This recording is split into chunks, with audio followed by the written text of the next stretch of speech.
Welcome back to Dakota Midday from South Dakota Public Broadcasting. I'm Karl Gehrke, and we're hearing music from the Ashwin Batish Ensemble, Kasbah Shuffle. Sitar master Ashwin Batish learned the classical music traditions of India from his father, but his own music takes those traditions and combines them with pop, rock, and jazz for a style of world beat music he calls Sitar Power.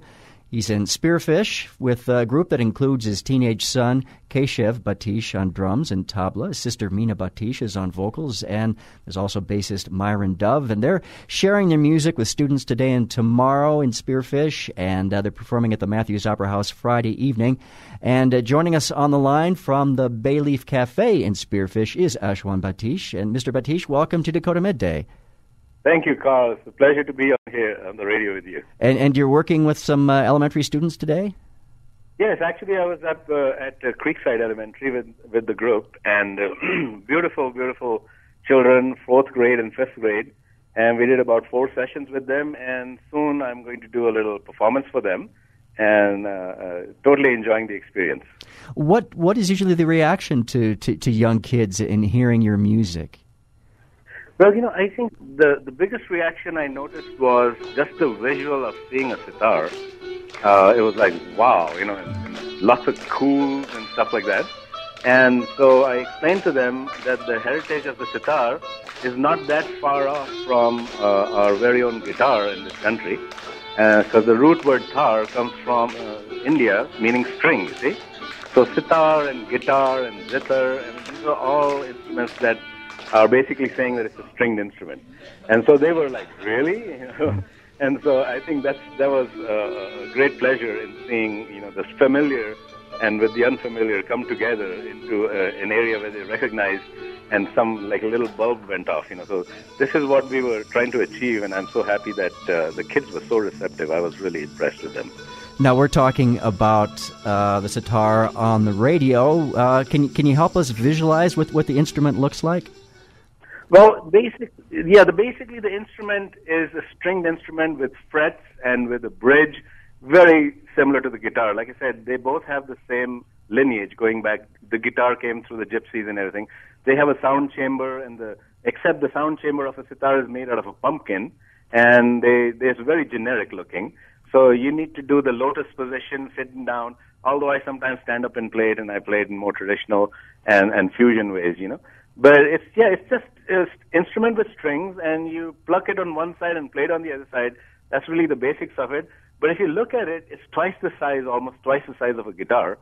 And look at that, and it's like, wow, And apart from the wow factor, then it has like 18 strings on it. And so you can just imagine the resonance of this instrument. And then you blend that with some Western instruments, so it's just like an exotic rock is what the best I can come close to it, or jazz. So when I bring it all together, like you heard, the Kasbah Shuffle is really a mixture of elements of West, which is beat and harmony and things like that, with Eastern melodies and rhythms, and that's how Sitar Power, brings it all together. And how long have you been doing that, mixing those different sounds with the sitar and the traditional Indian classical music? Well, since the 80s, I think back in 87 is when I was just joking around, actually. I wasn't really aiming to go into the fusion. But I went to a music store and saw this young kid playing around with synthesizers. And I'm like, this is kind of nice. You can actually take out a string like a violin. And of course, in those days, MIDI instruments weren't as evolved as they are today. But to me, it sounded like, I could have an orchestra behind me. And at that time, of course, I didn't have an orchestra. I couldn't afford one. So having MIDI, the musical, the music interface, the digital interface, made me have access to Western sounds. And of course, as soon as you have that, and I hear my sitar, the drum machine and everything, it all connected. And so then the challenge was to take it to live musicians and have them hear what I'm hearing. And so some friends contributed to that effort. And, like Myron, for instance, he's been with me for almost 25, 30 years now. And so he was the original bassist when I started the whole thing. And he also saw something happening, and, we became great friends right from that moment. And we spent time together, and I learned bass. I learned about, harmony. So it's not that I just, picked it up and started doing it. Gradually, I just kept learning and learning. And today my music has really evolved out of my sense of what it is and then taking elements in a deeper sense from the West and bringing them together. So Sitar Power, you can see the Sitar Power CD 1, 2, 3. It kind of has a gradual progression of mixing. But I think world musics like, calypsos and sambas, the Afro-Cuban rhythms, and then, taking even Western classical, for instance, doing symphonic compositions of Indian ragas. To me, that's exciting. And so this is where, I find myself increasingly getting more and more involved in it and loving it, So you just take all the different sounds that you hear and put them in your own music. Basically music is music. The only difference we have is we have over 3,000 scales in Indian music. So if you were to take like the major and the minor scale or blues scales of the West, multiply that by, like 1,000, that's how many scales. So you can't really realistically orchestrate all of that in Western symphonic or in jazz. In blues and jazz, they are really using more and more and going out and experimenting with scales. But in India, we concentrated on scales a lot, and that's where the Indian music is void of harmony and more into melody and rhythm. And so I take elements of the rag, which is the melodic scale, and then I bring it in, and then I think, okay, how would that groove, how would that harmonize? Because that's a challenge. That's something that in the West, people they don't have access to the scale, so they can't really think at that level. And that's where my Sitar Power music ends up being very Western sounding, but at the same time having a very strong Eastern influence. You're listening to Dakota Midday on South Dakota Public Broadcasting, and we're talking with sitar master Ashwin Batish, who is in Spearfish with his band. He's working with school students in Spearfish today and tomorrow, and then getting ready for a performance tomorrow evening at the Matthews Opera House. He's with us on the line from the Bayleaf Cafe in Spearfish. We'll hear a little bit, let's listen to a little bit more of your music. This is something. All right. This is a little bit of Raga jazz.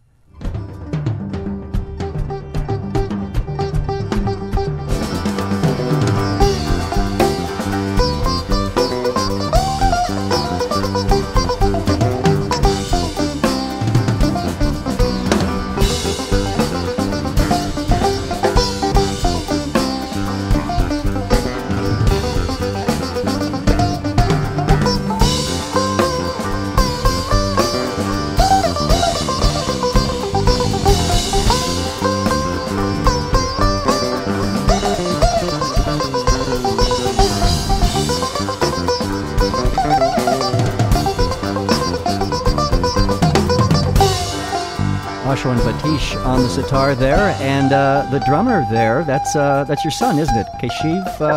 Yes, Keshav Batish. Keshav? Yes, Keshav, he's about 16 years old, and he's like a kid in a candy store, So he loves all kinds of music. He's been playing since he was a baby. He has just, with my father's influence, with my influence, he has grown up in a musical family. So you can just see. And he loves jazz and pop and rock, all those different idioms also. So I'm blessed to have him by my side. What does that mean for you to have your son playing in your band? What has he done for your music? I think what it really has done is bring me out one more time.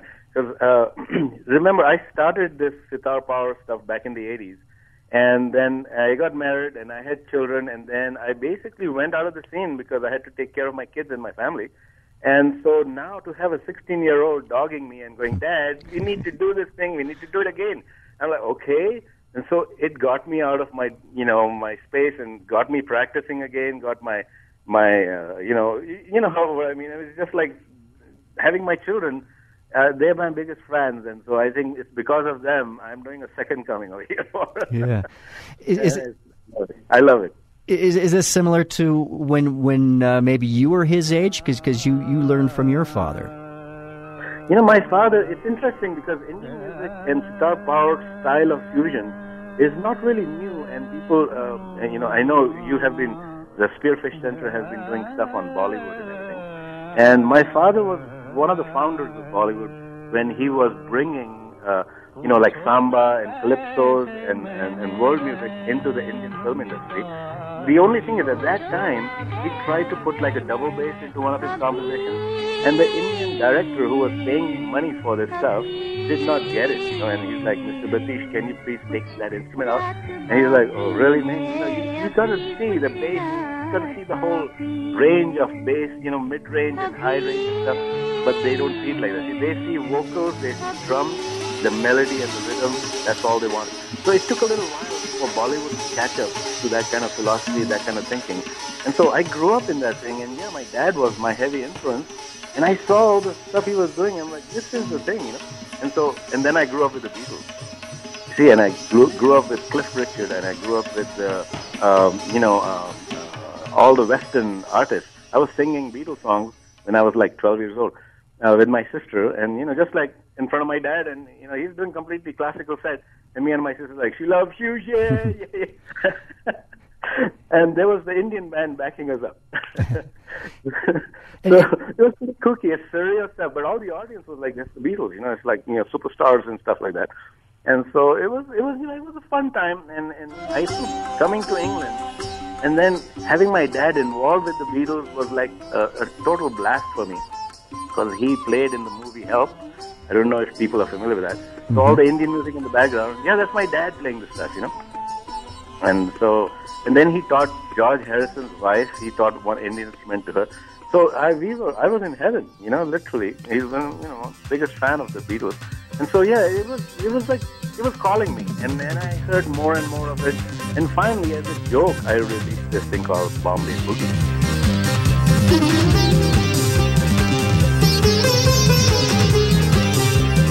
And, just for the fun of it, because drum machine and everything, I could do it all myself. And it became popular. I got 1,000 stations to play it. And it was historical. After that, I just said, maybe I should do an album.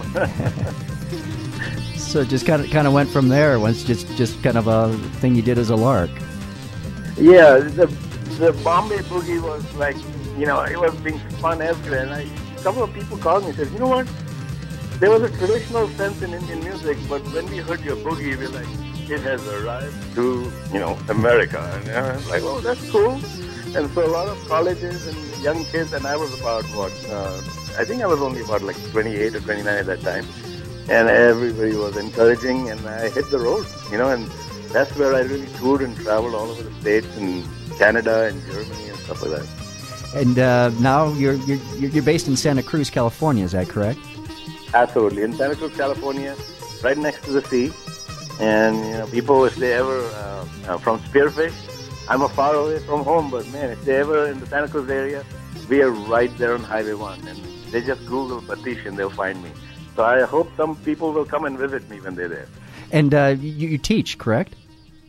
Yes, I have a music institute started by my father and myself, and it's called the Batish Institute of Music and Fine Arts. And incidentally, my father came to the States to teach at the University of California, and he taught music over there for a number of years, and then we basically opened our own place. So we have a number of students, some of my older students are now, placed in places like, universities where they chair and teachers and things like that. So blessings all around, and I see this thing and I go, wow, what a growth. It's beautiful to see. But I do teach. The Batish Institute is always open to new students. I teach sitar and tabla, traditional instruments. And then at a local venue, which is to do with jazz, I occasionally do these workshops where I invite Western instruments, people who do Western instruments, to come and sit in and learn the concepts and apply them just like I'm applying to sitar power. You're playing in Spearfish tomorrow evening, and I believe you were in Denver yesterday or the other day. How often do you get the opportunity to get out and play, to get across around the U.S.? Well, these days I'm doing a lot, which is a good thing, because I have been, like I said, I've been kind of holding back for the last few years. But as I'm going out and I'm restarting the effort, it is a number. I was just in Spain last week playing at a festival over there, and so we're starting to get the interest going again. And starting to do the musical performances, and I hope to continue doing it. And with my children by my side, and with good friends like Myron and my sister, who is a beautiful singer, I've composed a number of songs that she'll be singing tomorrow. Well, Ashwin Batish, I want to thank you so much for taking the time to talk with us on Dakota Midday, and enjoy the rest of your time in Spearfish. Thank you, Karl. Beautiful town, by the way. I just came through over here, the breath of fresh air. So thank you to all of you folks for preserving this area, and looking forward to meeting everybody there. Thank you so much. That's Ashwin Batish. His group is in concert tomorrow evening at the Matthews Opera House in Spearfish. He and his musicians are working with students in the elementary school in Spearfish today and tomorrow. For more information and tickets about tomorrow's concert, you can visit online matthewsopera.com. matthewsopera.com. Again, the Ashwin Batish Ensemble in concert tomorrow evening at the Matthews Opera House in Spearfish.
चल चलिए वो साडा प्यार है बल बल बलिए ओ चल चल चल